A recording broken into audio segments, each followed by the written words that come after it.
Bible പഠന പാരായണ പരമ്പരയുടെ 35-ാമത്തെ ദിവസത്തിലേക്ക് ഏവർക്കും സ്വാഗതം. നമ്മുടെ പുറപ്പാട് പുസ്തകത്തിലെ 13ഉം 14ഉം അധ്യായങ്ങളാണ് ആദ്യത്തെ ഭാഗമായിട്ട് വായിക്കാനും പഠിക്കാനുമായിട്ടുള്ളത്. 13ാം അധ്യായത്തിൽ 12ാം അധ്യായത്തിൽ തുടർച്ചയായിട്ട് കാണുന്നത് ഇസ്രായേൽ ജനം ഈജിപ്തിൽ നിന്നും ആദ്യത്തെ പെസഹ ആഘോഷിച്ച് മോശയുടെ നേതൃത്വത്തിൽ രക്ഷപ്പെട്ടു വരികയാണ്. രക്ഷപ്പെട്ട് വരുമ്പോൾ ഉണ്ടാകുന്ന 2 നിർദ്ദേശങ്ങളാണ്. അത് മോശ വഴിയായിട്ട് ഇസ്രായേൽ ജനത്തിന് പിന്നീടുള്ള അവരുടെ ജീവിതകാലം മുഴുവനും ആചരിക്കേണ്ട 2 കാര്യങ്ങളാണ്. ഒന്ന്, പുളിപ്പില്ലാത്ത അപ്പത്തിൻ്റെ തിരുനാൾ എന്ന് പറയുന്നതാണ്. പുളിപ്പില്ലാത്ത അപ്പത്തിൻ്റെ തിരുനാൾ പറഞ്ഞ പ്രകാരമാണ് ഇസ്രായേൽ ജനം ഈജിപ്തിൽ നിന്ന് രക്ഷപ്പെട്ടതിൻ്റെ ഓർമ്മയ്ക്ക് ഇസ്രായേൽക്കാർ വർഷത്തിൽ എല്ലാ വർഷവും 7 ദിവസവും പുളിപ്പില്ലാത്ത അപ്പം ഭക്ഷിക്കണമെന്നും അതിൻ്റെ 7ാം ദിവസം തിരുനാളായിട്ട് ആഘോഷിക്കണമെന്നൊക്കെ യഹോവ മോശ വഴി ഇസ്രായേൽ ജനത്തിന് നിർദ്ദേശം കൊടുക്കുകയാണ്. അപ്പോൾ അവരുടെ മക്കൾ പിൻതലമുറക്കാർ ചോദിക്കും ഇതെന്തിനാ ചെയ്തത് എന്നുള്ളത്. അപ്പോൾ അവർക്ക് പറഞ്ഞു കൊടുക്കണം, ഞങ്ങൾ ഈജിപ്തിൽ നിന്നും രാത്രിക്ക് രാത്രി ആദ്യത്തെ പെസഹ പുളിപ്പില്ലാത്ത അപ്പത്തിൻ്റെ കൂടെ ഭക്ഷിച്ച് ആഘോഷിച്ചതിൻ്റെ ഓർമ്മയാണ് ഇതെന്ന് പറഞ്ഞു കൊടുക്കണം. അപ്പോൾ അത് ഇസ്രായേൽ ജനത്തിന് പിന്നീടുള്ള അവരുടെ കാലഘട്ടത്തിൽ മുഴുവനും ഈ പുളിപ്പില്ലാത്ത അപ്പത്തിൻ്റെ തിരുനാൾ ആഘോഷിച്ചിരുന്നു.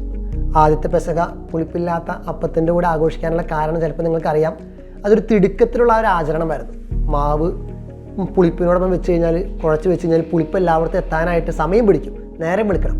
അപ്പോൾ അങ്ങനെയുള്ള സമയം ഇല്ലാത്തത് കൊണ്ടാണ് ഇസ്രായേൽ ജനം തിടുക്കത്തിൽ കുഴച്ച് വെച്ച മാവ് കൊണ്ട് പുളിപ്പ് ചേർക്കാതെ തന്നെ അപ്പം ചുട്ട് രാത്രിക്ക് രാത്രി മോശയുടെ നേതൃത്വത്തിൽ പോകുന്നത്. പിന്നീട് അതൊരു ആചാരമായി മാറി ഇസ്രായേലിൻ്റെ ചരിത്രത്തിൽ. അപ്പോൾ അത് ആചരിക്കണമെന്ന് പറയുന്ന നിർദ്ദേശമാണ് 13ാം അധ്യായത്തിൽ കാണുന്ന ആദ്യ ഭാഗത്ത്. 2ാമത്തെ ഭാഗത്ത് തന്നെ മറ്റൊരു നിർദ്ദേശമാണ് ഇസ്രായേലിലെ ആദ്യജാതൻ്റെ കടിഞ്ഞൂൽ പുത്രന്മാരുടെ സമർപ്പണമാണ്. കാരണം കടിഞ്ഞൂൽ പുത്രന്മാരൊക്കെ ദൈവത്തിന് സമർപ്പിക്കണമെന്നൊരു നിയമം ഇസ്രായേലിൽ വന്നു. അതിൻ്റെ കാരണം ഇതാണ്, ഈജിപ്തിൽ വെച്ച് ഈജിപ്തുകാരുടെ കടിഞ്ഞൂൽ സന്താനങ്ങൾ, അത് മനുഷ്യരുടെയും മൃഗങ്ങളെയും കടിഞ്ഞൂൽ സന്താനങ്ങളെ ദൈവത്തിൻ്റെ ദൂതൻ സംഹരിക്കുന്നു. ഇസ്രായേൽ മക്കളുടെ ആദ്യജാതരെ ദൈവദൂതൻ സംരക്ഷിക്കുന്നു. അതോടുകൂടി ഈ ഇസ്രായേലിലെ ആദ്യജാതരൊക്കെ ദൈവത്തിൻ്റെതാണ് എന്നൊരു ചിന്ത വരികയും അതൊരു ആചാരമായിട്ട് പിന്നീട് നമുക്കറിയാം, പുതിയ നിയമത്തിൽ ഈശോയുടെ കാലഘട്ടത്തിലാണെങ്കിൽ പോലും പരിശുദ്ധ കന്യകാമറിയവും ഔസപിതാവും കൂടി ഈശോയെ ദേവാലയത്തിൽ സമർപ്പിച്ചു എന്നൊക്കെ പറയുന്ന ഭാഗം വരുന്നതും അത് യഹൂദരുടെ ഒരു ട്രഡീഷൻ്റെ ഭാഗമാണ്. ആ ട്രഡീഷൻ ആരംഭിക്കുന്നത് നമ്മൾ ഇന്ന് ഈ വായിക്കുന്ന പുറപ്പാട് പുസ്തകത്തിൽ 13ാം അധ്യായത്തിൽ മോശയ്ക്ക് കൊടുക്കുന്ന നിർദ്ദേശത്തിൽ നിന്നാണ്. അതിൻ്റെ കാരണം നമ്മൾ കഴിഞ്ഞ ദിവസങ്ങളൊക്കെ വായിച്ച ആദ്യജാതരായിട്ടുള്ള ഈജിപ്തുകാരുടെ സന്തതികൾ മരിക്കുകയും ഇസ്രായേലിൻ്റെ കടിഞ്ഞൂൽ പുത്രന്മാർ സംരക്ഷിക്കപ്പെടുകയും ചെയ്തു എന്നതുകൊണ്ടാണ്.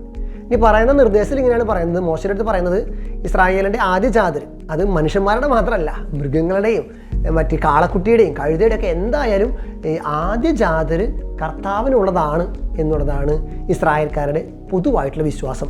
ആ നിർദ്ദേശമാണ് ഈ 13ാം അധ്യായത്തിൽ. അപ്പോൾ 2 കാര്യങ്ങളാണ്. ഒന്ന്, പുളിപ്പില്ലാത്ത അപ്പത്തിൻ്റെ തിരുനാൾ ആഘോഷിക്കണം എല്ലാ വർഷവും, അതും ഈജിപ്തിന് രക്ഷപ്പെട്ടതിൻ്റെ ഓർമ്മയാണ്. 2ാമത്തത്, ഇസ്രായേൽക്കാരുടെ ആദ്യജാതരെല്ലാം ദൈവത്തിന് സമർപ്പിക്കണം, അതും ഈജിപ്തിൽ നിന്നും രക്ഷപ്പെട്ടതിൻ്റെ പെസഹ സംഭവത്തിൻ്റെ ഓർമ്മയാണ്. 13ാമത്തിൻ്റെ അവസാന ഭാഗത്തിൽ പറയുന്നത് മേഘസ്തംഭത്തിനെ കുറിച്ചാണ്. അതായത് ഇസ്രായേൽ ജനത്തിൻ്റെ മരുഭൂമിയിലുള്ള യാത്രയിൽ അഗ്നിസ്തംഭമായിട്ടും മേഘസ്തംഭമായിട്ടും ദൈവിക സാന്നിധ്യം അവരനുഭവിച്ചു എന്നതിൻ്റെ അടയാളപ്പെടുത്തലാണ് അവസാന ഭാഗത്ത്. പകൽ അവരെ നയിക്കുന്ന മേഘസ്തംഭമാണ്, തണലേകുന്ന മേഘസ്തംഭമാണ്. രാത്രി അവർക്ക് പ്രകാശമേകുന്ന അഗ്നിസ്തംഭമായിട്ട് ദൈവിക സാന്നിധ്യം അവരുടെ കൂടെ ഉണ്ടായിരുന്നു എന്ന് പറഞ്ഞുകൊണ്ടാണ് 13ാമത്തെ അധ്യായം അവസാനിക്കുന്നത്. പിന്നീട് കാണുന്ന 14ാം അധ്യായത്തിൽ ഒരു വളരെ പ്രധാനപ്പെട്ട ഒരു സംഭവമാണ് ഇസ്രായേലിൻ്റെ ചരിത്രത്തിലെ രക്ഷാകര ചരിത്രത്തിൽ. അത് അവർ ചെങ്കടൽ കടക്കുന്ന സംഭവമാണ്. നമുക്ക് ഏറെക്കുറെ അറിയാമെന്ന് വിചാരിക്കുന്നു. ഇസ്രായേൽ ജനത്തിനെ മോചിപ്പിച്ച ശേഷം വീണ്ടും ഫറവോയ്ക്കൊരു വീണ്ടും വിചാരം ഉണ്ടാവുകയാണ്. അവരെ വിട്ടയച്ചത് മണ്ടത്തരമായി പോയി എന്നൊക്കെ പറഞ്ഞതോടുകൂടി ഫറവോ സൈന്യസമേതം ഇസ്രായേൽക്കാരെ പിന്തുടർന്ന് വരികയാണ്, അവരെ വീണ്ടും പീഡിപ്പിക്കാനൊക്കെ ആയിട്ട്. അപ്പോൾ ഇസ്രായേൽ ജനം മോശയുടെ നേതൃത്വത്തിൽ മുന്നോട്ട് നീങ്ങുന്നു. അവർ പുറകോട്ട് തിരിഞ്ഞു നോക്കിയപ്പോൾ കാണുന്നത് ഈ ഫറവോയുടെ സൈന്യം പിന്നാലെ വരുന്നു. മുമ്പിലാകട്ടെ വലിയ കടലാണ്. അപ്പോൾ ജനങ്ങൾ മോശയ്ക്കെതിരെ പിറുപിറുക്കാൻ തുടങ്ങി. അവർ പറഞ്ഞു, ഞങ്ങളെ കൊല്ലാനാണോ നീ ഞങ്ങളെ കൊണ്ടുവന്നത്? ഇതിനേക്കാളും ഭേദം ഞങ്ങൾ ഈജിപ്തിലെ അടിമത്തമായിരുന്നു ഞങ്ങൾക്ക് നല്ലത് എന്നൊക്കെ പറയുന്നു. അപ്പോൾ ഈ മോശ പറയുന്ന ഒരു വാക്ക്, അത് പുറപ്പാട് പുസ്തകം 14ാം അധ്യായം 14ാം വാക്യമാണ്. മോശ പറയാണ്, നിങ്ങൾ ശാന്തമായിട്ടിരുന്നാൽ മതി, ദൈവമായ കർത്താവ് നിങ്ങൾക്ക് വേണ്ടി യുദ്ധം ചെയ്തുകൊള്ളും. അത് വളരെ പ്രധാനപ്പെട്ടതാണ്. നിങ്ങൾ ശാന്തമായിട്ടിരുന്നാൽ മതി, ദൈവമായ കർത്താവ് നിങ്ങൾക്ക് വേണ്ടി യുദ്ധം ചെയ്തുകൊള്ളും. അങ്ങനെ ഇസ്രായേൽ ജനം അങ്ങനെ പരിഭ്രമിച്ച് നിൽക്കുമ്പോൾ ദൈവം യഹോവയുടെ നിർദ്ദേശപ്രകാരം മോശ വടി ചെങ്കടലിൽ തൊടുകയും ചെങ്കടലിലെ വെള്ളം വിഭജിക്കപ്പെടുകയും ഇസ്രായേൽ ജനം വരണ്ട നിലത്തോടുകൂടി ഭൂമിയോടുകൂടി മുന്നോട്ട് പോവുകയും ചെയ്യും. ബൈബിളിൽ പറയുന്നത് അങ്ങനെയാണ്. അത്രയും നേരം അവരെ നയിച്ചിരുന്ന മേഘസ്തംഭം പുറകോട്ട് മാറുന്നു. ആ പുറകോട്ട് മാറുന്നതോടുകൂടി വരണ്ട ആ കടലിലൂടെ കൂടി ഇസ്രായേൽക്കാർ അക്കരെ എത്തുകയും അല്ലെങ്കിൽ ചെങ്കടലിൽ കടക്കുകയും പുറകിൽ വന്ന ഫറവോയും കൂട്ടരും വെള്ളത്തിൽ മുങ്ങി താഴുകയും ചെയ്യുന്നു. പറയുന്നതനുസരിച്ച് അവർ കടൽ പൂർവ്വസ്ഥിതിയിലാകുമ്പോൾ അവർ പേടിച്ചോടുന്നത് അവർ കടലിൻ്റെ മധ്യത്തിലേക്കാണെന്ന് പറയുന്നു. അപ്പോൾ ബൈബിൾ ചില പണ്ഡിതന്മാർ പറയുന്നു ആ സമയത്ത് വലിയൊരു വേലി ഇറക്കമുണ്ടായിരിക്കാം. ആ സമയത്തായിരിക്കും ഇസ്രായേൽക്കാർ വരണ്ട മരുഭൂമിയിലൂടെ വരണ്ട മണലിലൂടെ അല്ലെങ്കിൽ കടലിലൂടെ നടന്നു പോകുന്നത്. പിന്നീട് വീണ്ടും വേലിയേറ്റം വരുന്നു. ആ വേലിയേറ്റത്തിൻ്റെ സമയത്താണ് ഈജിപ്തുകാർ മുങ്ങി മരിക്കണേ എന്നൊക്കെ പറയുന്ന ചില നിർദ്ദേശങ്ങൾ പഠന രീതികളുണ്ട്. എന്ത് തന്നെയായാലും മോശയുടെ നേതൃത്വത്തിൽ ഇസ്രായേൽ ജനം ചെങ്കടലിൻ്റെ മധ്യത്തോടുകൂടി അക്കരെ കടക്കുകയും ഈജിപ്തുകാർ ചെങ്കടലിൽ മുങ്ങി താഴുകയും ചെയ്തു. അപ്പോൾ അതാ ഇസ്രായേൽ ജനത്തിൻ്റെ രക്ഷാകര ചരിത്രത്തിൽ വളരെ പ്രധാനപ്പെട്ട ഒരു സംഭവമാണ്. രണ്ടാമത്തെ വായന നമുക്ക് ഉള്ളത് ലേവ്യരുടെ പുസ്തകത്തിലെ 10-ാം അധ്യായം. ലേവ്യരുടെ പുസ്തകത്തിൽ പ്രധാനമായിട്ടും പുരോഹിത കേന്ദ്രീകൃതമാണ്. ബലി അർപ്പണമാണ് അതിൽ പ്രധാനപ്പെട്ടത്. പാപപരിഹാര ബലിയും പ്രായശ്ചിത്ത ബലിയും ധാന്യബലിയും ദഹന ബലിയൊക്കെയാണ്. അതിൽ 10-ാം അധ്യായത്തിൽ അഹറോൻ്റെ പുത്രന്മാർക്ക് സംഭവിക്കുന്ന ഒരു അപകടത്തെക്കുറിച്ചാണ്. നാദാബും ഒപ്പം തന്നെ അബീഹൂനും സംഭവിക്കുന്ന ഒരു അപകടമാണ്. അവർ ധൂപകലശത്തിൽ അശുദ്ധമായ ധൂപം അർപ്പിക്കുമ്പോൾ അഗ്നി ഉപയോഗിക്കുന്നതോടുകൂടി അവർ സ്വർഗത്തിൽ നിന്ന് അഗ്നി ഇറങ്ങി അവർ മരിച്ചു പോകുകയാണ്. അവർ മരിച്ച് പോകുമ്പോൾ പിന്നീട് ഇസ്രായേൽ ജനത്തിന് വളരെ പേടി വരുന്നു. പിന്നീട് മോശ അഹ്റോനോടും അവൻ്റെ മറ്റ് 2 പുത്രന്മാരായ ഇത്താമറും ഏലിയാസറോടൊക്കെ പറയുന്നുണ്ട്, നിങ്ങൾ മരിച്ചവരെ ഓർത്ത് ദുഃഖിക്കേണ്ട, വസ്ത്രം കീറേണ്ട, നേരെ മറിച്ച് നിങ്ങൾ പരിശുദ്ധമായിട്ട് ജീവിക്കണം എന്നൊക്കെയുള്ള നിർദ്ദേശങ്ങൾ കൊടുക്കുക. അതിൻ്റെ കാരണം എന്താണെന്ന് വെച്ചാൽ ഈ ലേവ്യരുടെ പുസ്തകത്തിലുള്ള ഏറ്റവും പ്രധാനപ്പെട്ട ആശയം നിങ്ങളുടെ ദൈവമായ കർത്താവ് ഞാൻ പരിശുദ്ധനാണ്, അതുകൊണ്ട് നിങ്ങൾ പരിശുദ്ധരായിരിക്കണം. അപ്പോൾ പരിശുദ്ധമല്ലാത്ത രീതിയിൽ ആര് ബലി അർപ്പിച്ചാലും അവർ കൊല്ലപ്പെടും അല്ലെങ്കിൽ ദൈവകോപത്തിന് പാത്രമാക്കും. അപ്പോൾ വിശുദ്ധവും അവിശുദ്ധവും ആയിട്ടുള്ള ആ ഒരു വ്യത്യാസത്തിൻ്റെ പ്രാധാന്യം മനസ്സിലാക്കാൻ വേണ്ടിയിട്ടാണ് ലേവ്യരുടെ പുസ്തകത്തിൽ അങ്ങനെ ചില സംഭവങ്ങൾ എഴുതി വെക്കുന്നത്. അത് ഈ പുറപ്പാടിൻ്റെ പുസ്തകത്തിൽ മറ്റ് ഭാഗത്തും കാണാൻ പറ്റും. ഈ ദൈവം മോശയെ കൊല്ലാനായിട്ട് തീരുമാനിക്കുന്ന ഒരു ഭാഗം കാണാൻ പറ്റും. അപ്പോൾ അങ്ങനെ സംഭവിക്കുന്ന ഭാഗത്ത് പറയുന്നത് ഉടനെ തന്നെ മോശയുടെ ഭാര്യയായ സിപ്പോറ ഒരു കൽക്കത്തി എടുത്ത് മോശയുടെ 2 മക്കളെയും പരിച്ഛേദനം നടത്തി എന്ന് പറയുന്നൊരു ഭാഗമുണ്ട്. അതിൻ്റെ കാരണം ഇസ്രായേൽ ജനത്തിന് മൊത്തം പരിച്ഛേദനം നടത്താനായിട്ട് നിർദ്ദേശിച്ച ആളാണ് മോശ. അപ്പോൾ മോശയ്ക്ക് ആ നിയമത്തിനും ഒഴികഴിവില്ല. മോശ തന്നെ മക്കളെ പരിച്ഛേദനം ചെയ്തേ പറ്റൂ എന്ന് പറയുന്നത് പോലെ തന്നെയാണ് ഈ അഹറോൻ്റെ 2 പുത്രന്മാരും. അഹറോനെ പള്ളിയിൽ വിളിക്കുന്നത് ദ ഗ്രേറ്റ് പ്രീസ്റ്റ് എന്നൊക്കെയാണ് പറയുന്നത്.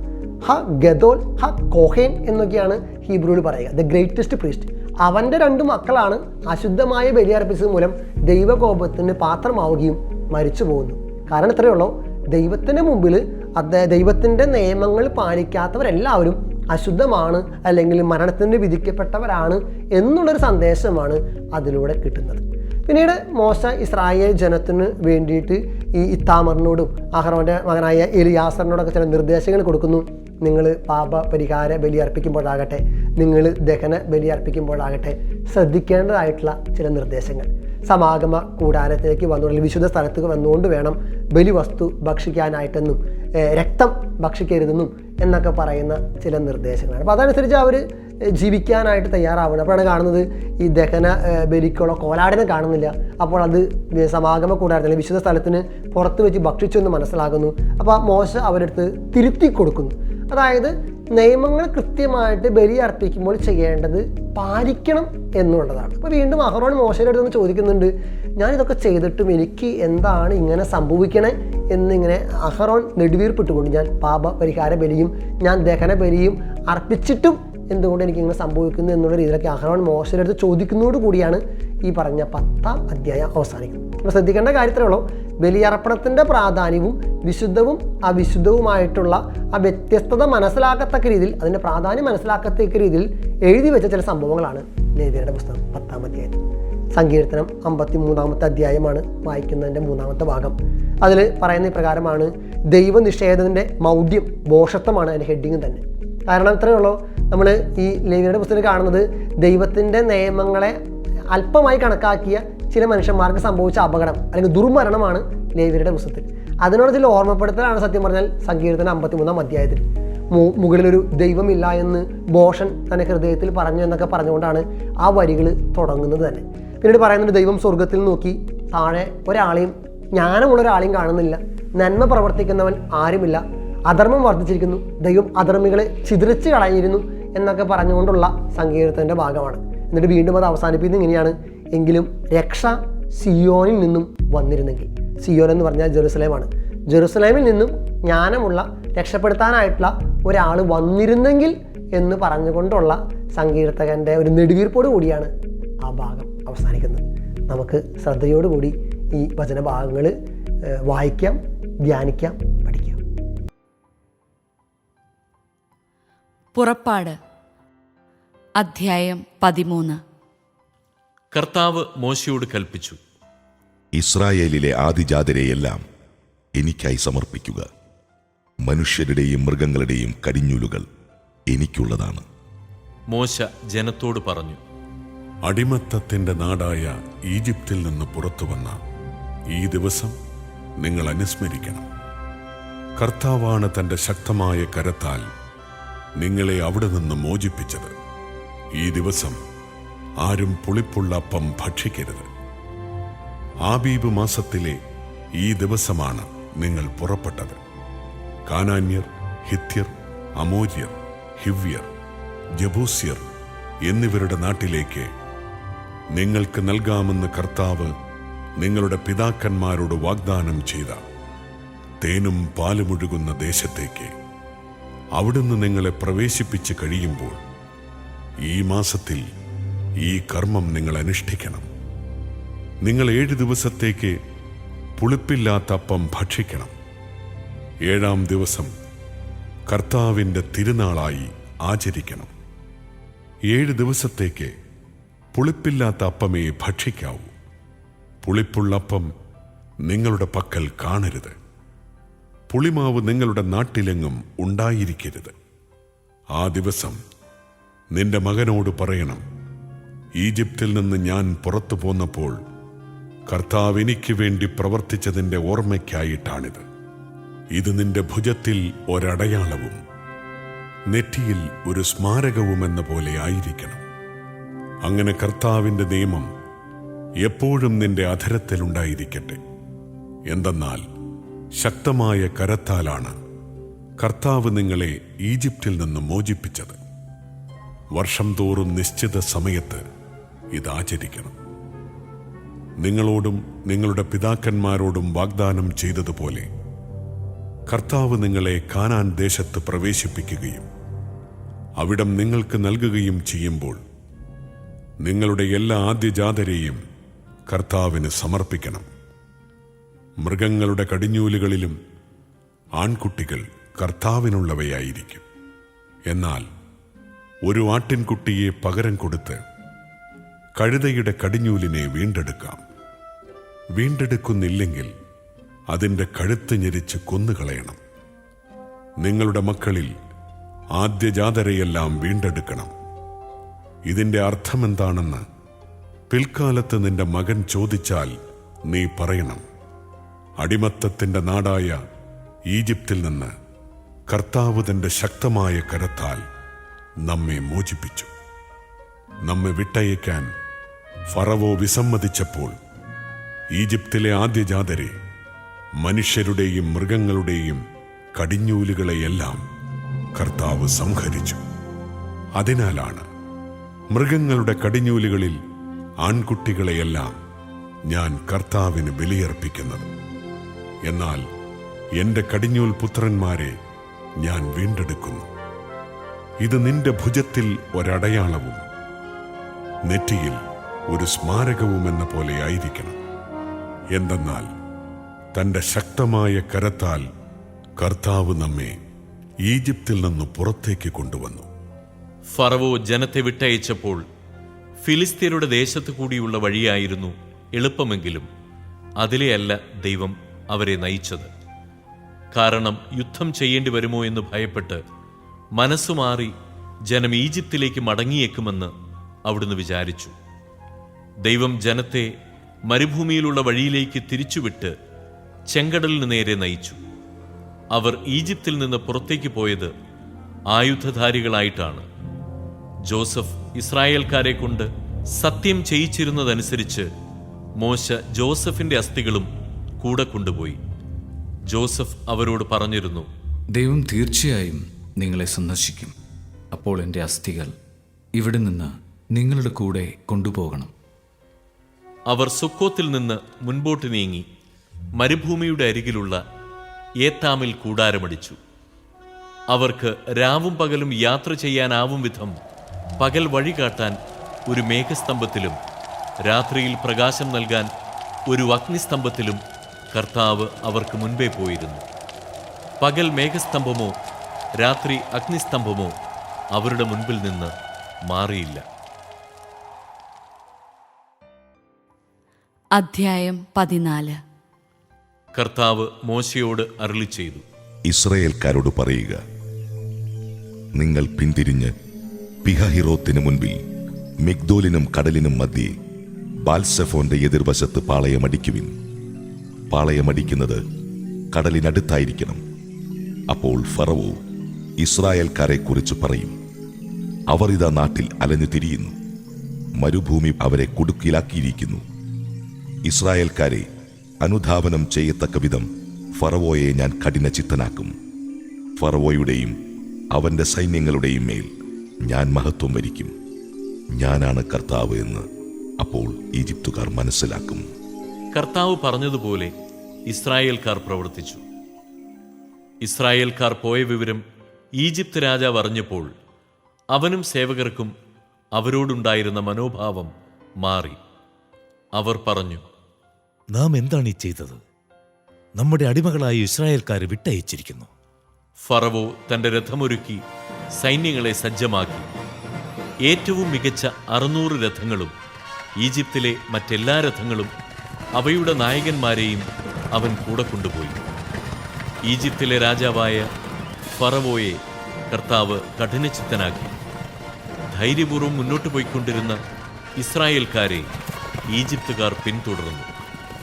ഫറവോയുടെ തേരുകളും കുതിരകളും കുതിരപ്പടയാളികളും സൈന്യം മുഴുവനും കടൽ തീരത്ത് പിഹഹിറോത്തിന് അരികെ ബാൽസെഫോന്റെ എതിർവശത്ത് പാളയമടിച്ച ഇസ്രായേൽക്കാരുടെ സമീപം എത്തിച്ചേർന്നു. ഫറവോ സമീപിച്ചുകൊണ്ടിരുന്നപ്പോൾ ഇസ്രായേൽ ജനം കണ്ണുകൾ ഉയർത്തി നോക്കി. തങ്ങളെ പിന്തുടരുന്ന ഈജിപ്തുകാരെ അവർ കണ്ടു. ഭയവിഹുലരായ ഇസ്രായേൽക്കാർ കർത്താവിനെ വിളിച്ചു പ്രാർത്ഥിച്ചു. അവർ മോശയോട് ചോദിച്ചു, ഈജിപ്തിൽ ശവക്കുഴികളില്ലാഞ്ഞിട്ടാണോ നീ ഞങ്ങളെ മരുഭൂമിയിൽ കിടന്ന് മരിക്കാൻ കൂട്ടിക്കൊണ്ടുവന്നിരിക്കുന്നത്? നീ എന്താണ് ഞങ്ങളോട് ചെയ്തിരിക്കുന്നത്? ഈജിപ്തിൽ നിന്ന് എന്തിനാണ് ഞങ്ങളെ പുറത്തു കൊണ്ടുവന്നത്? ഞങ്ങളെ തനിയെ വിട്ടേക്കൂ, ഞങ്ങൾ ഈജിപ്തുകാർക്ക് വേല ചെയ്ത് കഴിഞ്ഞുകൊള്ളാം എന്ന് ഈജിപ്തിൽ വെച്ച് ഞങ്ങൾ നിന്നോട് പറഞ്ഞതല്ലേ? ഈജിപ്തുകാർക്ക് അടിമവേല ചെയ്യുകയായിരുന്നു മരുഭൂമിയിൽ കിടന്നു മരിക്കുന്നതിനേക്കാൾ മെച്ചം. മോശ ജനത്തോട് പറഞ്ഞു, നിങ്ങൾ ഭയപ്പെടാതെ ഉറച്ചു നിൽക്കുവിൻ. നിങ്ങൾക്ക് വേണ്ടി ഇന്ന് കർത്താവ് ചെയ്യാൻ പോകുന്ന രക്ഷാകൃത്യം നിങ്ങൾ കാണും. ഇന്ന് കണ്ട ഈജിപ്തുകാരെ ഇനിമേൽ നിങ്ങൾ കാണുകയില്ല. കർത്താവ് നിങ്ങൾക്ക് വേണ്ടി യുദ്ധം ചെയ്തുകൊള്ളും. നിങ്ങൾ ശാന്തരായിരുന്നാൽ മതി. കർത്താവ് മോശയോട് പറഞ്ഞു, നീ എന്തിന് എന്നെ വിളിച്ചു കരയുന്നു? മുൻപോട്ട് പോകാൻ ഇസ്രായേൽക്കാരോട് പറയുക. നിന്റെ വടി കയ്യിലെടുത്ത് കടലിനു മീതെ നീട്ടി അതിനെ വിഭജിക്കുക. ഇസ്രായേൽക്കാർ കടലിന് നടുവേ വരണ്ട നിലത്തിലൂടെ കടന്നു പോകട്ടെ. ഞാൻ ഈജിപ്തുകാരെ കഠിനചിത്തരാക്കും. അവർ നിങ്ങളെ പിന്തുടരും. ഞാൻ ഫറവോയുടെയും അവന്റെ സൈന്യങ്ങളുടെയും തേരുകളുടെയും കുതിരപ്പടയാളികളുടെയും മേൽ മഹത്വം നേടും. ഫറവോയുടെയും അവന്റെ രഥങ്ങളുടെയും അശ്വസേനയുടെയും മേൽ ഞാൻ മഹത്വം വരിക്കുമ്പോൾ ഞാനാണ് കർത്താവെന്ന് ഈജിപ്തുകാർ മനസ്സിലാക്കും. ഇസ്രായേൽ ജനത്തിന്റെ മുൻപേ പോയിക്കൊണ്ടിരുന്ന ദൈവദൂതൻ അവിടെ നിന്ന് മാറി അവരുടെ പിൻപേ പോകാൻ തുടങ്ങി. മേഘസ്തംഭവും മുൻപിൽ നിന്ന് മാറി പിൻപിൽ വന്നു നിന്നു. അത് ഈജിപ്തുകാരുടെയും ഇസ്രായേൽക്കാരുടെയും പാളയങ്ങൾക്കിടയിൽ വന്നു നിന്നു. മേഘം ഇരുട്ട് നിറഞ്ഞതായിരുന്നു. അതിനാൽ ഒരു കൂട്ടർക്ക് മറ്റവരെ സമീപിക്കാനാവാതെ രാത്രി കഴിഞ്ഞു. മോശ കടലിനു മീതെ കൈനീട്ടി. കർത്താവ് രാത്രി മുഴുവൻ ശക്തമായ ഒരു കിഴക്കൻ കാറ്റയച്ചു കടലിനെ പിറകോട്ട് മാറ്റി. കടൽ വരണ്ട ഭൂമിയാക്കി. വെള്ളം വിഭജിക്കപ്പെട്ടു. ഇസ്രായേൽക്കാർ കടലിനു നടുവേ ഉണങ്ങിയ മണ്ണിലൂടെ നടന്നു. അവരുടെ വലത്തും ഇടത്തും വെള്ളം മതിൽ പോലെ നിന്നു. ഈജിപ്തുകാർ ഫറവോയുടെ കുതിരകളും കുതിരപ്പടയാളികളും തേരുകളുമെല്ലാം അവരെ പിന്തുടർന്ന് കടലിൻ്റെ നടുവിലേക്ക് നീങ്ങി. രാത്രിയുടെ അന്ത്യയാമത്തിൽ കർത്താവ് അഗ്നിയുടെയും മേഘത്തിൻ്റെയും സ്തംഭത്തിൽ നിന്ന് ഈജിപ്തുകാരുടെ സൈന്യത്തെ നോക്കി അവരെ പരിഭ്രാന്തരാക്കി. അവിടുന്ന് രഥചക്രങ്ങൾ തടസ്സപ്പെടുത്തി. തന്മൂലം ഗതി ദുഷ്കരമായി. അപ്പോൾ ഈജിപ്തുകാർ പറഞ്ഞു, ഇസ്രായേൽക്കാരിൽ നിന്ന് നമുക്ക് ഓടി രക്ഷപ്പെടാം. കർത്താവ് അവർക്കു വേണ്ടി ഈജിപ്തിനെതിരെ യുദ്ധം ചെയ്യുന്നു. അപ്പോൾ കർത്താവ് മോശയോട് പറഞ്ഞു, നിന്റെ കരം കടലിന് മീതെ നീട്ടുക. വെള്ളം മടങ്ങി വന്ന് ഈജിപ്തുകാരെയും അവരുടെ തേരുകളെയും കുതിരപ്പടയാളികളെയും മൂടട്ടെ. മോശ കടലിനു മീതെ കൈനീട്ടി. പ്രഭാതമായപ്പോഴേക്ക് കടൽ പൂർവ്വസ്ഥിതിയിലായി. ഈജിപ്തുകാർ പിന്തിരിഞ്ഞോടിയത് അതിന് മധ്യത്തിലേക്കാണ്. അങ്ങനെ കർത്താവ് ഈജിപ്തുകാരെ നടുക്കടലിൽ ആഴ്ത്തി. ഇസ്രായേൽക്കാരെ പിന്തുടർന്ന് കടലിലിറങ്ങിയ തേരുകളെയും കുതിരപ്പടയാളികളെയും ഫറവോയുടെ സൈന്യം മുഴുവനെയും കടൽ വെള്ളം മൂടിക്കളഞ്ഞു. അവരിൽ ആരും അവശേഷിച്ചില്ല. എന്നാൽ ഇസ്രായേൽക്കാർ കടലിനു നടുവേ വരണ്ട ഭൂമിയിലൂടെ നടന്നുപോയി. അവരുടെ വലത്തും ഇടത്തും വെള്ളം മതിൽ പോലെ നിലകൊണ്ടു.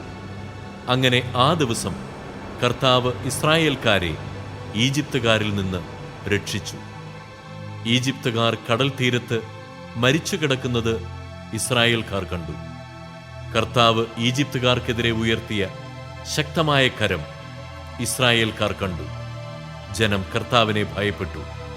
കർത്താവിനെയും അവിടുത്തെ ദാസനായ മോശയെയും വിശ്വസിക്കുകയും ചെയ്തു. അധ്യായം 10. അഹ്റോന്റെ പുത്രന്മാരായ നാദാബും അബിഹുവും തങ്ങളുടെ ധൂപകലശങ്ങളെടുത്ത് തീ കൊളുത്തി അതിൽ കുന്തുരുക്കമിട്ട് കർത്താവിന്റെ മുൻപിൽ അർപ്പിച്ചു. അവിടുന്ന് കൽപ്പിച്ചിട്ടില്ലായികയാൽ ആ അഗ്നി അവിശുദ്ധമായിരുന്നു. അതിനാൽ കർത്താവിന്റെ സന്നിധിയിൽ നിന്ന് അഗ്നി ഇറങ്ങി വന്ന് അവരെ വിഴുങ്ങി. അവർ അവിടുത്തെ മുൻപിൽ വെച്ച് മരിച്ചു. അപ്പോൾ മോശ അഹ്റോനോട് പറഞ്ഞു, കർത്താവ് അരുളി ചെയ്തിരിക്കുന്നു, എന്നെ സമീപിക്കുന്നവർക്ക് ഞാൻ പരിശുദ്ധനാണെന്ന് കാണിച്ചു കൊടുക്കും. എല്ലാ ജനങ്ങളുടെയും മുൻപിൽ എന്റെ മഹത്വം ഞാൻ വെളിപ്പെടുത്തും. അഹ്റോൻ നിശബ്ദനായിരുന്നു. മോശ അഹ്റോന്റെ പിതൃസഹോദരനായ ഉസിയേലിന്റെ പുത്രന്മാരായ മിഷായേലിനെയും എൽസഫാനെയും വിളിച്ചു പറഞ്ഞു, വന്നു നിങ്ങളുടെ സഹോദരന്മാരെ കൂടാരത്തിന് മുൻപിൽ നിന്ന് പാളയത്തിന് വെളിയിൽ കൊണ്ടുപോകുവിൻ. മോശ പറഞ്ഞതുപോലെ അവർ ചെന്ന് അവരെ കുപ്പായങ്ങളോടുകൂടെ എടുത്ത് പാളയത്തിന് പുറത്തു കൊണ്ടുപോയി. അനന്തരം മോശ അഹ്റോനോടും അവന്റെ പുത്രന്മാരായ എലയാസറിനോടും ഇത്താമറിനോടും പറഞ്ഞു, നിങ്ങൾ തല നഗ്നമാക്കുകയോ വസ്ത്രം വലിച്ചു കീറുകയോ അരുത്. അങ്ങനെ ചെയ്താൽ നിങ്ങൾ മരിക്കുകയും ജനം മുഴുവന്റെയും മേൽ ദൈവകോപം നിപതിക്കുകയും ചെയ്യും. എന്നാൽ ഇസ്രായേൽ ഭവനം മുഴുവനിലുമുള്ള നിങ്ങളുടെ സഹോദരർ കർത്താവയച്ച അഗ്നിയെക്കുറിച്ച് വിലപിച്ചു കൊള്ളട്ടെ. കർത്താവിന്റെ അഭിഷേക തൈലം നിങ്ങളുടെ മേലുള്ളതിനാൽ നിങ്ങൾ സമാഗമ കൂടാരത്തിന്റെ വാതിൽ വിട്ട് പുറത്തു പോകരുത്. പോയാൽ നിങ്ങൾ മരിക്കും. അവർ മോശയുടെ വാക്കനുസരിച്ച് പ്രവർത്തിച്ചു. കർത്താവ് അഹ്റോനോട് പറഞ്ഞു, നീയും പുത്രന്മാരും സമാഗമ കൂടാരത്തിലേക്ക് പോകുമ്പോൾ വീഞ്ഞോ ലഹരി സാധനങ്ങളോ കുടിക്കരുത്. കുടിച്ചാൽ നിങ്ങൾ മരിക്കും. ഇത് നിങ്ങൾക്ക് തലമുറ തോറും ശാശ്വതമായ നിയമമായിരിക്കും. വിശുദ്ധവും അവിശുദ്ധവും ശുദ്ധവും അശുദ്ധവും നിങ്ങൾ വേർതിരിച്ചറിയണം. കർത്താവ് മോശ വഴി കൽപ്പിച്ചിട്ടുള്ളവയെല്ലാം അനുഷ്ഠിക്കാൻ നിങ്ങൾ ഇസ്രായേൽ ജനത്തെ പഠിപ്പിക്കുകയും വേണം. മോശ അഹ്റോനോടും അവന്റെ ശേഷിച്ച 2 മക്കളായ എലയാസറിനോടും ഇത്താമറിനോടും പറഞ്ഞു, കർത്താവിന് സമർപ്പിച്ച ധാന്യബലിയിൽ നിന്ന് അഗ്നിയിൽ ദഹിപ്പിച്ചതിന് ശേഷമുള്ള ഭാഗമെടുത്ത് ബലിപീഠത്തിന് സമീപം വെച്ച് പുളിപ്പ് ചേർക്കാതെ ഭക്ഷിക്കുക. എന്തെന്നാൽ അത് അതിവിശുദ്ധമാണ്. നിങ്ങളത് വിശുദ്ധ സ്ഥലത്ത് വെച്ച് ഭക്ഷിക്കണം. കാരണം അത് കർത്താവിന്റെ ദഹന ബലികളിൽ നിന്ന് നിനക്കും നിന്റെ പുത്രന്മാർക്കുമുള്ള അവകാശമാണ്. ഇങ്ങനെയാണ് എന്നോട് കൽപ്പിച്ചിരിക്കുന്നത്. എന്നാൽ നീരാജനം ചെയ്ത നെഞ്ചും കാഴ്ചവെച്ച കുറകും ശുദ്ധിയുള്ള ഏതെങ്കിലും സ്ഥലത്ത് വച്ച് നീയും നിന്റെ പുത്രന്മാരും പുത്രികളും ഭക്ഷിച്ചുകൊള്ളുവിൻ. ഇസ്രായേൽ ജനത്തിന്റെ സമാധാന ബലികളിൽ നിന്ന് നിനക്കും നിന്റെ സന്തതികൾക്കുമുള്ള അവകാശമാണത്.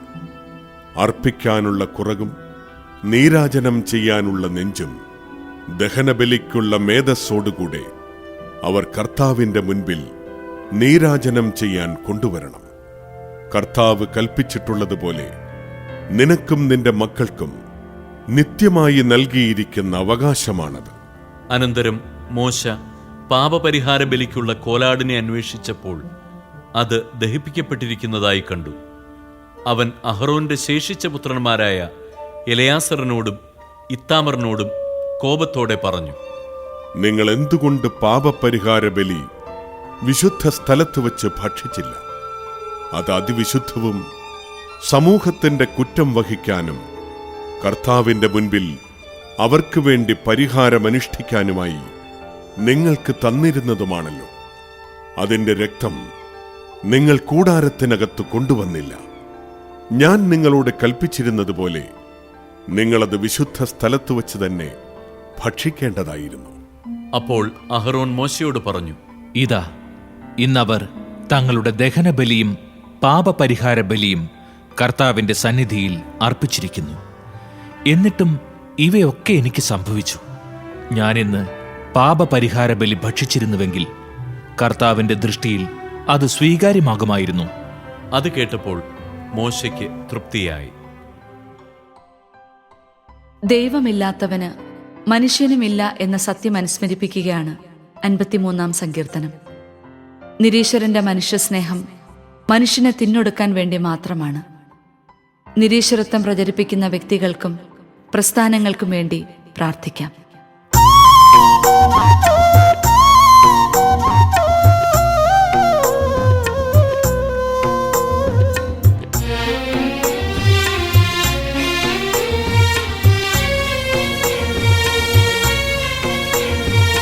ദൈവമില്ല എന്നു ഭോഷൻ തൻ്റെ ഹൃദയത്തിൽ പറയുന്നു. മ്ലേച്ഛതയിൽ മുഴുകിയവർ ദുഷിച്ചിരിക്കുന്നു. നന്മ ചെയ്യുന്നവരാരുമില്ല. ദൈവമില്ല എന്നു ഭോഷൻ തൻ്റെ ഹൃദയത്തിൽ പറയുന്നു. മ്ലേച്ഛതയിൽ മുഴുകിയവർ ദുഷിച്ചിരിക്കുന്നു. നന്മ ചെയ്യുന്നവരാരുമില്ല.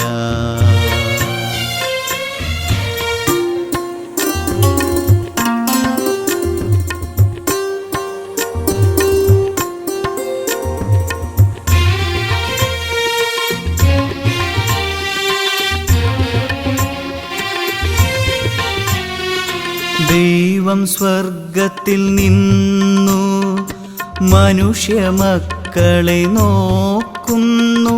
ദൈവത്തെ തേടുന്ന ജ്ഞാനികളുണ്ടോ എന്ന് അവിടുന്ന് ആരായുന്നു. ദൈവം സ്വർഗത്തിൽ നിന്നു മനുഷ്യമക്കളെ നോക്കുന്നു. ദൈവത്തെ തേടുന്ന ജ്ഞാനികളുണ്ടോ എന്ന് അവിടുന്ന് ആരായുന്നു. അവിടുന്ന് ആരായുന്നു.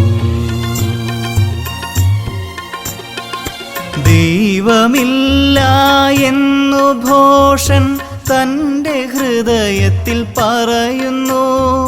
മ്ലേച്ഛതയിൽ മുഴുകിയവർ ദുഷിച്ചിരിക്കുന്നു. നന്മ ചെയ്യുന്നവരാരുമില്ല.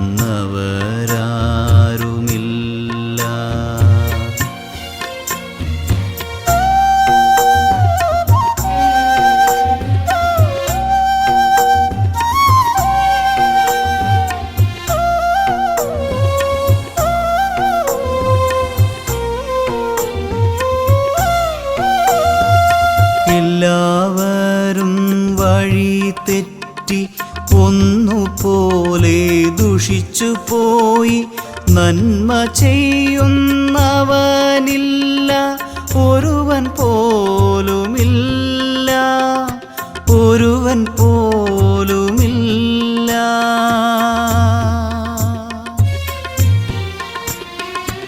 എല്ലാവരും വഴി തെറ്റി ഒന്നുപോലെ ദുഷിച്ചു പോയി.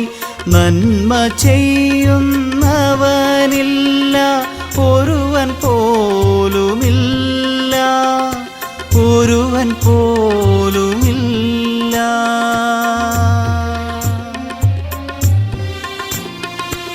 ഒരുവൻ പോലുമില്ല.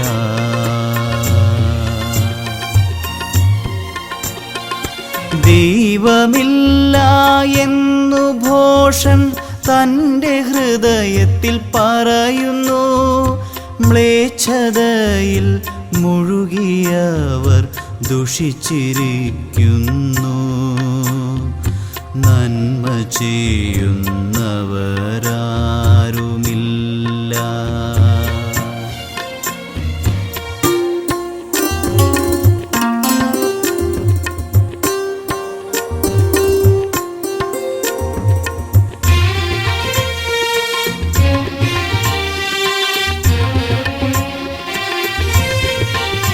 ഈ അധർമ്മികൾക്കു ബോധമില്ലേ, ഇവർ എൻ്റെ ജനതയെ അപ്പം പോലെ തിന്നൊടുക്കുന്നു. ഇവർ ദൈവത്തെ വിളിച്ചപേക്ഷിക്കുന്നില്ല.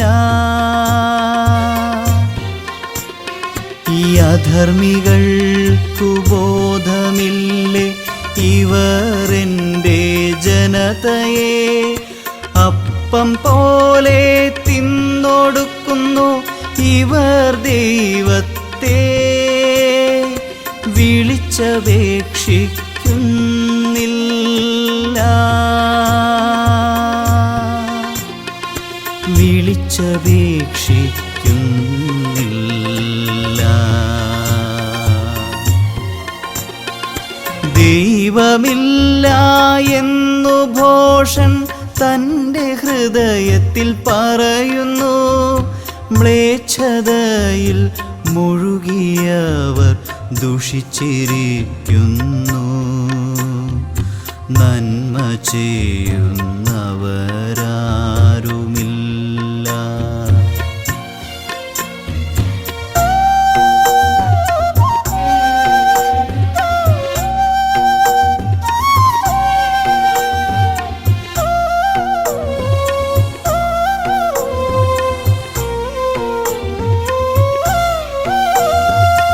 അതാ അവർ പരിഭ്രാന്തരായി കഴിയുന്നു. ഇന്നോളം കണ്ടിട്ടില്ലാത്ത പരിഭ്രാന്തി, ഇന്നോളം കണ്ടിട്ടില്ലാത്ത പരിഭ്രാന്തി. ദൈവമധർമ്മികളുടെ അസ്ഥികൾ ചിതറിക്കും, അവർ ലജ്ജിതരാകും. ദൈവം അവരെ കൈവെടിഞ്ഞിരിക്കുന്നു. ദൈവം അവരെ കൈവെടിഞ്ഞിരിക്കുന്നു.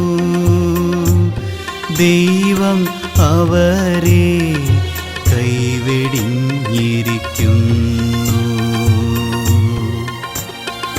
ദൈവമില്ല എന്നു ഭോഷൻ തൻ്റെ ഹൃദയത്തിൽ പറയുന്നു.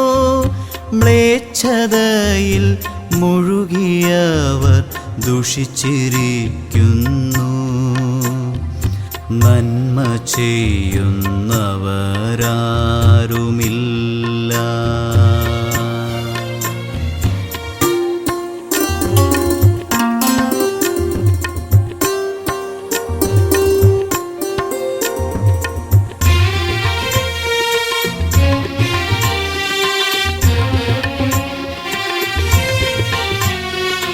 ഇസ്രായേലിൻ്റെ വിമോചനം സിയോനിൽ നിന്നു വന്നിരുന്നെങ്കിൽ ദൈവം തൻ്റെ ജനത്തിൻ്റെ സുസ്ഥിതി പുനഃസ്ഥാപിക്കുമ്പോൾ യാക്കോബ് ആനന്ദിക്കും.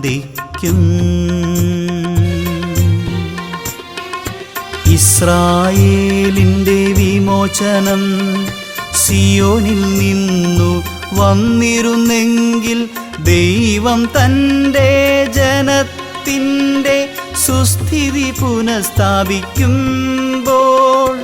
യാക്കോബ് ആനന്ദിക്കും.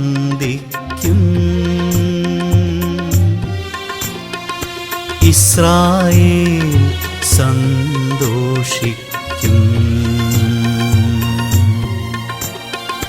ദൈവമില്ല എന്നു ഭോഷൻ തൻ്റെ ഹൃദയത്തിൽ പറയുന്നു. മ്ലേച്ഛതയിൽ മുഴുകിയവർ ദുഷിച്ചിരിക്കുന്നു. നന്മ ചെയ്യുന്നവരാരുമില്ല.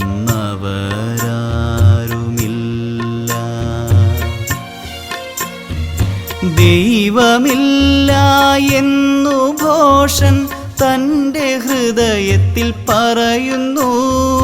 മ്ലേച്ഛതയിൽ മുഴുകിയവർ ദുഷിച്ചിരിക്കുന്നു. നന്മ ചെയ്യുന്നവരാ